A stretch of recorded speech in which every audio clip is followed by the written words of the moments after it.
Okay. Hello students. तो कैसे हैं आप लोग? आज हम प्रैक्टिस करेंगे मूवमेंट ऑफ रेजिस्टेंस के कुछ और क्वेश्चंस के। ओके। फिर आपको कुछ क्वेश्चंस मैं प्रैक्टिस के लिए दूंगा और उसके बाद हम स्टार्ट करेंगे डिज़ाइनिंग। ओके। सो जल्दी से क्वेश्चन करते हैं। मूवमेंट ऑफ रेजिस्टेंस आपको पता है, 2 स्टेप होते हैं मूवमेंट ऑफ रेजिस्टेंस निकालने के लिए। सबसे पहले क्या करना होता है आपको?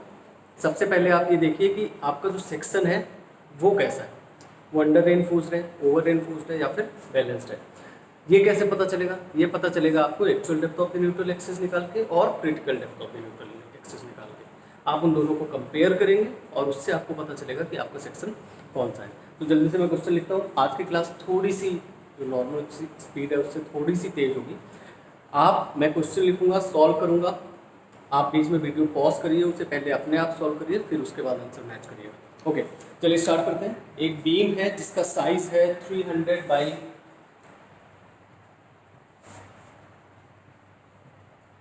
रेक्टेंगुलर बीम है जिसका साइज है 300 mm बाई 450 mm। ओके। इसमें जो रेनफोर्समेंट आपकी गिवन है, reinforce that is reinforce with 3 bars of twelve है, reinforce with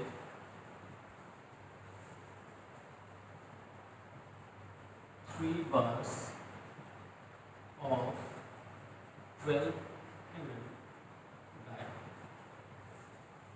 okay. Clear cover given है आपका 30 mm। Clear cover is 30 mm and grade of concrete is M25 and grade of steel is HYSD reinforcement। और आप सबको पता है HYSD means FE415। Okay, clear है यहाँ तक? क्वेश्चन जो क्लियर होगा आपको, मैं पूरा क्वेश्चन लिख नहीं रहा हूँ, जितना इम्पोर्टेंट डाटा था वो मैंने यहाँ पर लिख दिया है। चलिए सॉल्व करते हैं। सबसे पहले जो आपके मटेरियल्स हैं, है ना, उसके बारे में जो जो वैल्यूज हैं वो आप लिख लीजिए,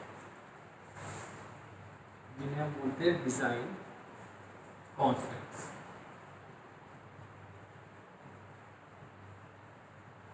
ओके। सो आपका ग्रेड ऑफ कंक्रीट, सबसे पहले कंक्रीट का ग्रेड कितना गिवन है, दैट इज M25 और M25 ग्रेड के लिए सिग्मा CBC होता है 8.5 न्यूटन पर mm²। ठीक है। ये सिग्मा CBC की वैल्यूज़ अगर आपको, वैसे तो कोड में है, लेकिन अगर फिर भी आपको चाहिए तो मैं लिख देता हूँ यहाँ पर। M20 it is 7, M25 it is 8.5, M30 it is 10, M35 it is 11.5 and all the values are in Newton per mm²।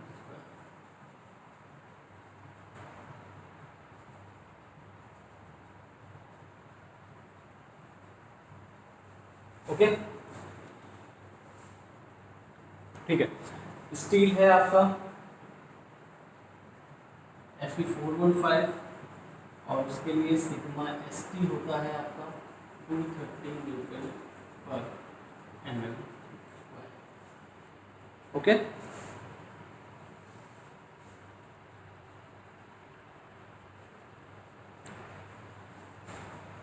HYSD bars के लिए कंप्रेशन, सॉरी टेंशन में, अब देखिए बीम में आपकी टेंसाइल स्ट्रेसेस ही तो लग रही है नीचे, जिसके लिए हमने स्टील लगाया था।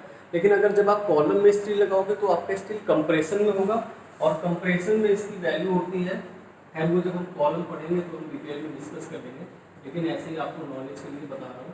दिस इज 190 न्यूटन पर mm²।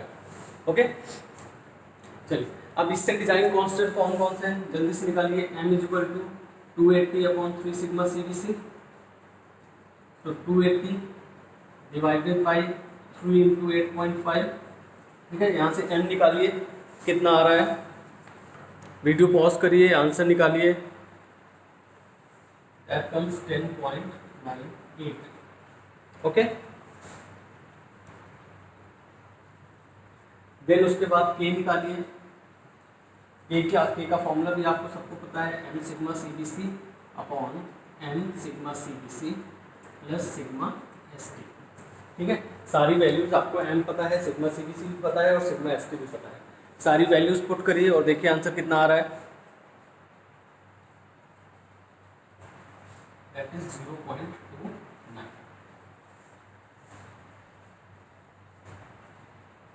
ओके,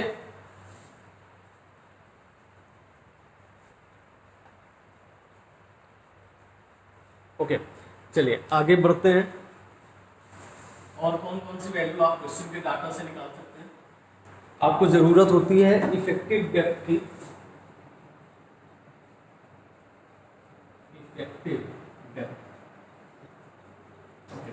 इफेक्टिव डेप्थ क्या था, इफेक्टिव डेप्थ था overall depth minus clear cover. देखिए इसको थोड़ा सा डिटेल में समझ लीजिए, इफेक्टिव डेप्थ को थोड़ा सा डिटेल में समझ लेते हैं। देखिए अगर जब जैसे ही आप रेनफोर्समेंट में, सपोज मैं सेक्शन बनाता हूँ और ये आपकी रेनफोर्समेंट है, ओके, तो ये वाला जो पोर्शन होता है, ठीक है, ये वाला पोर्शन होता है क्लियर, ओके, ये वाला पोर्शन होता है आपका क्लियर, मतलब जो सरफेस तक, रेनफोर्समेंट की सरफेस तक अगर मैं यहाँ पर ये रेक्टेंगुलर सेक्शन बनाता हूँ और यहाँ पर ये रेनफोर्समेंट है, तो ये जो सरफेस है रेनफोर्समेंट की जो पहली लेयर है, ठीक है, वहां तक की डिस्टेंस ये आपकी clear cover, this is clear cover, okay. और इफेक्टिव डेप्थ क्या होती है, इसके सेंटर से, टॉप फेस से सेंटर तक की डिस्टेंस होती है इफेक्टिव डेप्थ, है ना। तो अगर आपको प्रिसाइज वैल्यू, बिल्कुल करेक्ट वैल्यू चाहिए क्लियर कवर की, तो उसमें क्या करना पड़ेगा आपको, आप सॉरी इफेक्टिव डेप्थ की अगर बिल्कुल एग्जैक्ट वैल्यू चाहिए तो इसमें क्लियर कवर तो हटाइए प्लस हाफ रेनफोर्समेंट भी हटाइए, तब आप यहाँ तक पहुंचोगे। होपफुली आपको पॉइंट क्लियर है, अगर नहीं क्लियर है मैं तो इसको थोड़ा और बड़ा बना देता हूँ ताकि आपको क्लियर हो जाए। सपोज यहाँ पर रेनफोर्समेंट है, ठीक है, और जो इफेक्टिव डेप्थ है वो है इसके सेंटर से, मतलब ये वैल्यू है आपकी इफेक्टिव डेप्थ और ये वैल्यू है आपकी क्लियर कवर। तो अगर आपको एग्जैक्ट वैल्यू चाहिए इफेक्टिव डेप्थ की, तो आप कहाँ तक, यहाँ तक इस लाइन तक पहुँचना है। ये जो पूरी डेप्थ है ये है आपकी capital D, means overall depth, मतलब overall depth minus clear cover minus half reinforcement, है ना। सो इफेक्टिव डेप्थ का यहाँ से फॉर्मूला क्या आ जाता है, effective depth is equal to overall depth minus clear cover minus 5/2। 5 क्या है, रेनफोर्समेंट डाया,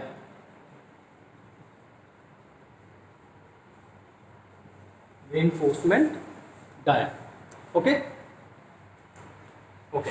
सो यहाँ से डी निकाल दीजिए, डी कम्स, कैपिटल डी कितना गिवन है 450 mm, क्लियर कवर गिवन है 30 और रेनफोर्समेंट डाया कितना गिवन है 12 mm, तो दैट इज 12/, इसको सॉल्व कर लीजिए, दैट कम्स 20 - 6 यानी 414 mm, 414 ओके। चलिए देख लीजिए यहाँ तक, अगर किसी को कोई डाउट हो तो।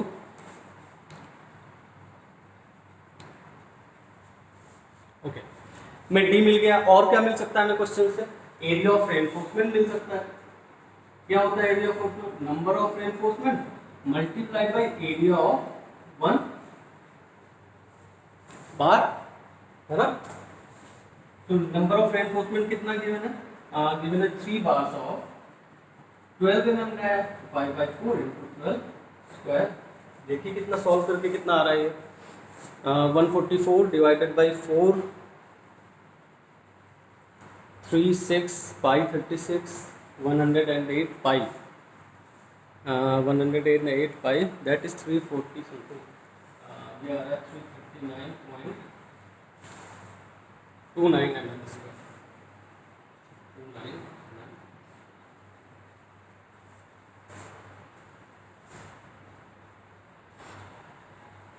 अभी तक हमने कुछ नहीं किया है, अभी तक हमने सिर्फ वो चीज़ें कैलकुलेट की हैं जो हमें क्वेश्चन से मिल सकती थी। मटेरियल गिवन था तो मटेरियल से हमने मैक्सिमम परमिसिबल कंप्रेसिव स्ट्रेस और टेंसाइल स्ट्रेस निकाल ली। उससे फिर हमने क्या किया, मॉडुलर रेशियो निकाल लिया, के की वैल्यू निकाल ली। देन हमें डेप्थ गिवन था, क्लियर कवर, रेनफोर्समेंट गिवन था तो उससे हमने इफेक्टिव डेप्थ निकाल ली और एरिया ऑफ रेनफोर्समेंट निकाल लिया। ओके, आई होप यहाँ तक कोई डाउट नहीं है किसी को भी। अब हम अपने अगले स्टेप में आते हैं, that is actual depth of the neutral axis.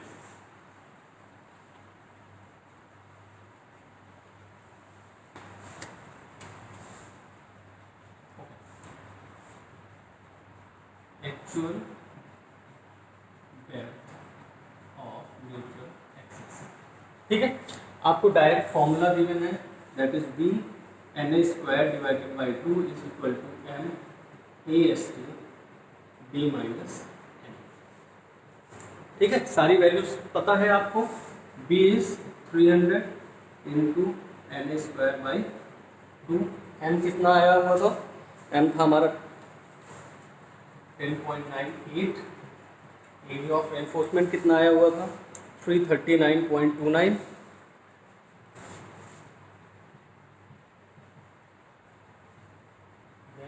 D कितना आया हुआ था 414 माइनस।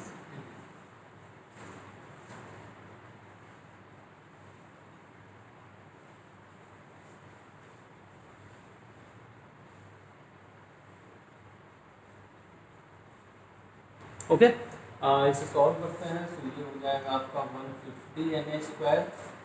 ओके, एंड इसकी वैल्यू सॉल्व करके आती है 1542317, 1542317.34 माइनस, अपने आप सॉल्व करिए प्लीज़, वीडियो पॉज कर दीजिए, अपने आप क्वेश्चन सॉल्व करने की कोशिश करिए आप। 372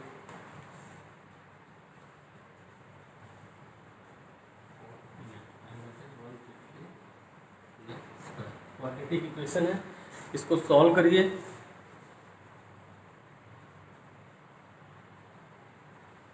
तो यहाँ से दो वैल्यूज आती हैं एन की, दैट इज 89.74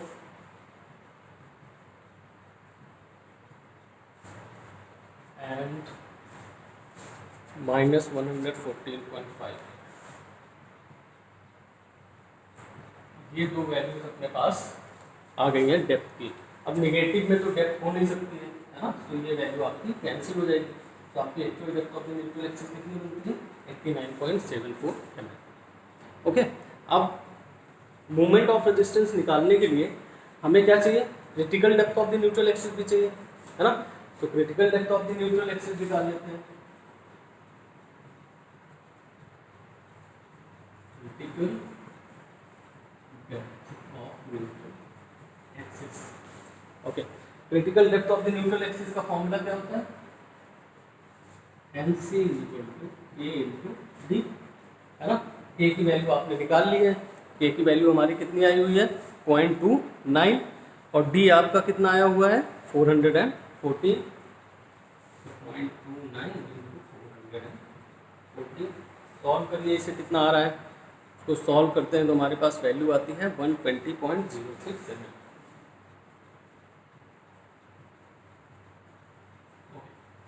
अब यहाँ से इतना तो क्लियर है that Na is less than Nc, और Na अगर लेस देन Nc होता है तो बीम कैसी होती है, लेस देन Nc। तो बीम आपकी कैसी हो जाती है, अंडर रेनफोर्स, है ना। बीम कैसी होती है आपकी, अंडर रेनफोर्स, और अंडर रेनफोर्स में कौन मैक्सिमम तक पहुंचता है, कौन सा मटेरियल मैक्सिमम स्ट्रेस होता है, दैट इज स्टील, है ना। स्टील सिग्मा ST तक पहुंच जाता है। तो अगर स्टील मैक्सिमम स्ट्रेस तक पहुंचता है तो हमारा जो मोमेंट ऑफ रेजिस्टेंस आएगा वो भी किस साइड से आएगा, स्टील साइड से। तो स्टील साइड से मोमेंट ऑफ रेजिस्टेंस का फॉर्मूला लिख दीजिए, sigma ST into AST B minus NA by 3। Sigma ST कितना गिवन है 230, AST कितना है 339.29, डी कितना है 414, Na कितना आया हुआ है 89.74 डिवाइडेड बाय, सॉल्व कर लीजिए इसको, सारी वैल्यूज आपको गिवन है, सॉल्व करके आंसर निकाल लीजिए।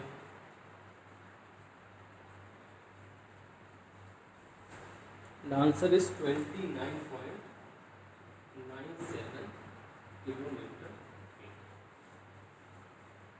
ये हो गया आपका moment of resistance.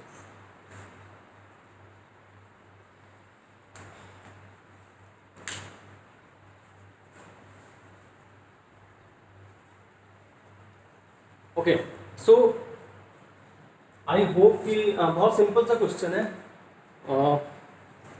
One way road जैसा आपका क्वेश्चन मूव करता है, कोई और टर्न है नहीं इसमें, सिर्फ क्या करना है actual depth of the neutral axis निकालनी है, फिर critical depth of the neutral axis निकालनी है ना, दोनों को कंपेयर करना है, वहाँ से आपको पता चल जाएगा आपका सेक्शन कौन सा है। जैसे ही सेक्शन पता चलेगा हमें ये पता चल जाएगा कि मूवमेंट ऑफ रेजिस्टेंस कौन सी साइड गवर्न करेगी, है ना।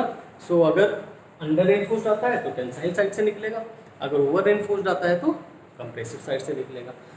फॉर्मूला आपको पता है, हम प्रूफ कर चुके हैं, वो फॉर्मूला लगाइए आपका आंसर आ जाएगा। ओके, सो जिसको लिखना है लिख लीजिए, पॉज करके स्क्रीनशॉट लेना है स्क्रीनशॉट ले लीजिए, आपकी मर्जी है। ओके, मैं एक क्वेश्चन आपको दे देता हूँ जो आप प्रैक्टिस कर सकते हैं।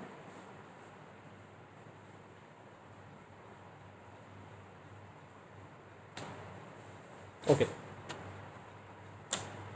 सो क्वेश्चन इज, बीम है जिसका साइज है 200 by 300 mm and reinforced with 3 bar of 25 mm dia.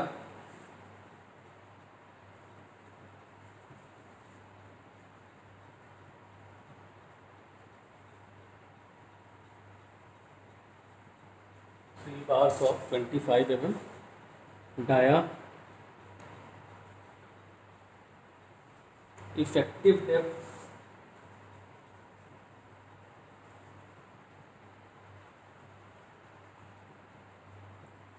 262.5 mm,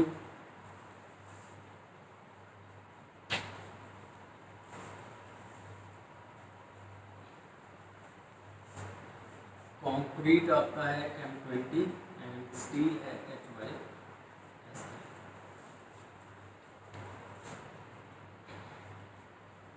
दो चीज़ें फाइंड करनी है आपको, पहला तो मोमेंट ऑफ रेजिस्टेंस, ठीक है, मोमेंट ऑफ रेजिस्टेंस क्या होगा, and second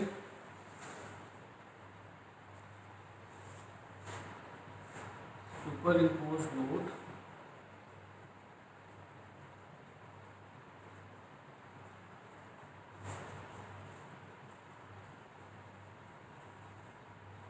that we can support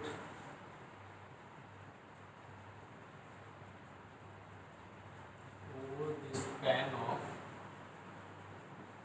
5 meters.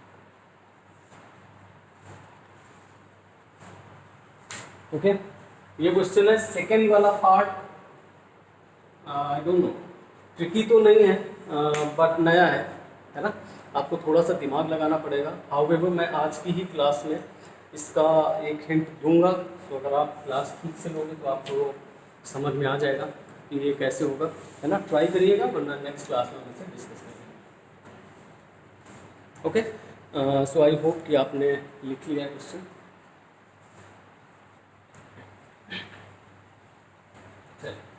अब हम आते हैं आपके design of singly reinforced beam.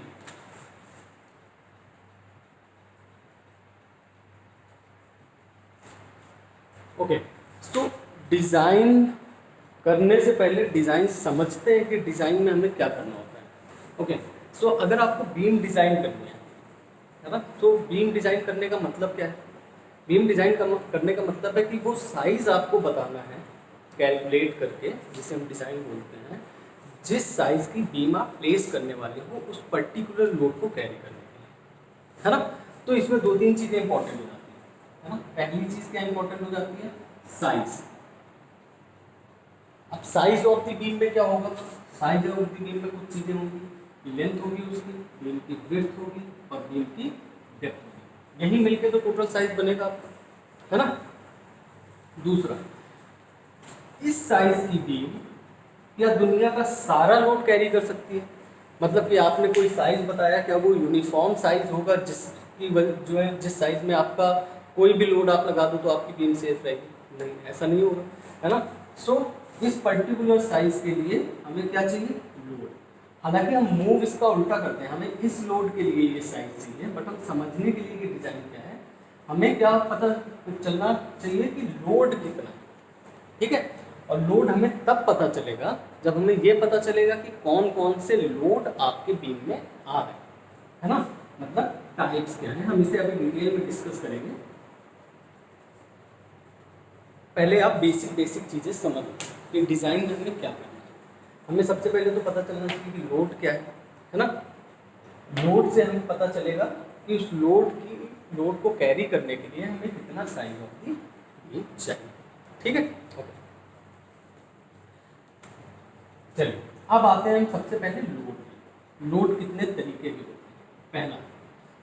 पहला तो होता है डेड लोड।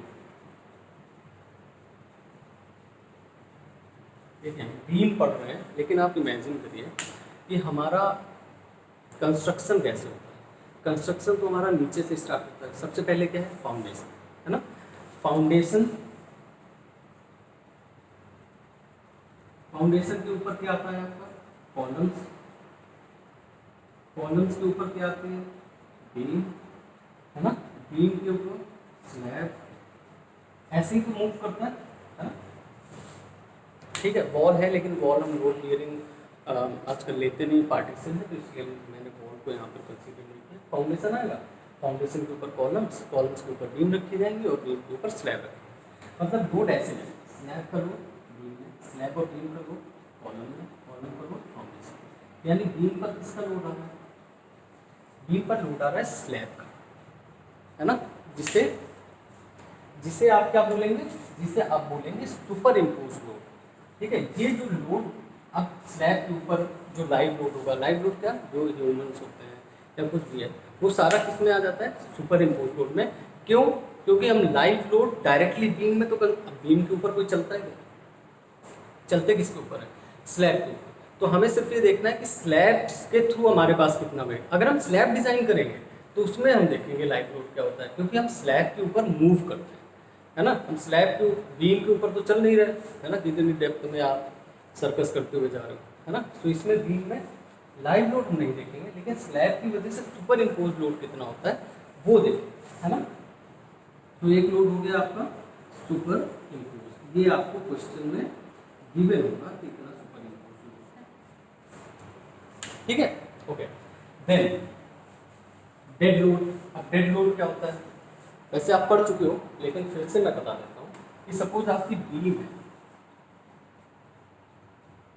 है ना।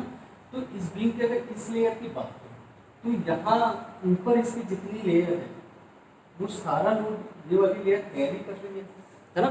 लोड तो ट्रांसफर हो ही रहा है उस लेयर में, उस डेप्थ का भी कोई लोड है। तो हम देखते हैं कि यहाँ तक कितना लोड आ रहा है।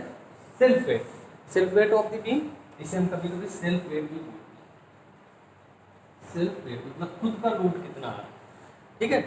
तो यहाँ तक जो लोड आता है बीम का उसे बोलते हैं डेड लोड या self weight of the beam. और इसका फॉर्मूला आपको बहुत अच्छे तरीके से पता है, unit weight multiplied by volume, है ना। यूनिट वेट कितना होता है? कंक्रीट का यूनिट वेट 25, कंक्रीट का यूनिट वेट 25, ब्रिक का यूनिट वेट 18 और इसका यूनिट होता है किलोमीटर पर मीटर, ठीक है। Volume length into breadth into, okay. अब मैं एक कॉन्सेप्ट आपको बताने जा रहा हूँ। जो भी सेक्शन हमारा 1 मीटर से ज़्यादा होता है उसको हम डिजाइन करते हैं 1 मीटर, है ना। यानी लेंथ हम हमेशा कितनी लेंगे? 1 मीटर, ठीक है। और विड्थ और डेप्थ कैलकुलेट करेंगे, ओके। ओके, तो ये होगी हमारी लोड की। अब इस लोड की वजह से क्या होगा, है ना। इस लोड की वजह से क्या होगा, बेंडिंग मोमेंट आएगा। हमने पढ़ चुके हैं ना कि हमारा फेलियर कौन, सबसे प्रोमिनेंट फेलियर कौन सा होता है बीम में, बेंडिंग से। तो हम उसी से चेक करेंगे, उसी के लिए डिज़ाइन करेंगे जो सबसे प्रोमिनेंट है ना। तो हम देखेंगे कि मैक्सिमम बेंडिंग मोमेंट कितना आता है, और maximum bending moment super impose load के लिए कितना होता है, WL²/8। ठीक है। अब इस बेंडिंग मोमेंट के लिए क्या क्या जरूरी है, ठीक है, एक तो W वेट जो हमने निकाल लिया है, दूसरा क्या है लेंथ। ठीक है, क्वेश्चन में गिवन होगी लेंथ की आपके बीम का स्पैन कितना है। जितना ये बेंडिंग मोमेंट होगा उतना ही मोमेंट ऑफ रेजिस्टेंस आएगा, क्योंकि मोमेंट ऑफ रेजिस्टेंस क्या होता है, ठीक है, मोमेंट ऑफ रेजिस्टेंस होता है बेंडिंग मोमेंट का रेजिस्टेंस, यानी जितना बेंडिंग आ रहा है मटेरियल उसको रजिस्ट करने के लिए जो मूवमेंट लगा रही है, that is moment of resistance, है ना, हम पढ़ चुके हैं। तो हम बेंडिंग मूवमेंट को मोमेंट ऑफ रेजिस्टेंस के बराबर कर देंगे और यहाँ से हमें पता चल जाएगी डेप्थ। और मैक्सिमम मोमेंट ऑफ रेजिस्टेंस हमें किस सेक्शन में मिलेगा, मैक्सिमम मोमेंट ऑफ रेजिस्टेंस हमें मिलेगा जब हमारा दोनों ही मटेरियल मतलब कंक्रीट और स्टील दोनों ही मैक्सिमम स्ट्रेस में होंगे, यानी परमिसिबल स्ट्रेस में होंगे। और वो कौन सा सेक्शन होता है, बैलेंस सेक्शन। वो कौन सा सेक्शन होता है, बैलेंस सेक्शन, है ना। तो अगर हमें मैक्सिमम बेंडिंग मूवमेंट को मैक्सिमम मूवमेंट ऑफ रेजिस्टेंस, और ये क्यों करते हैं, है ना, क्योंकि जब आप मैक्सिमम वैल्यू पे डिजाइन करोगे, है ना, तब तो उससे नीचे पर आप सेफ रहोगे। क्लियर है। अब देखते हैं बैलेंस सेक्शन, मैं इधर ये रब कर रहा हूं।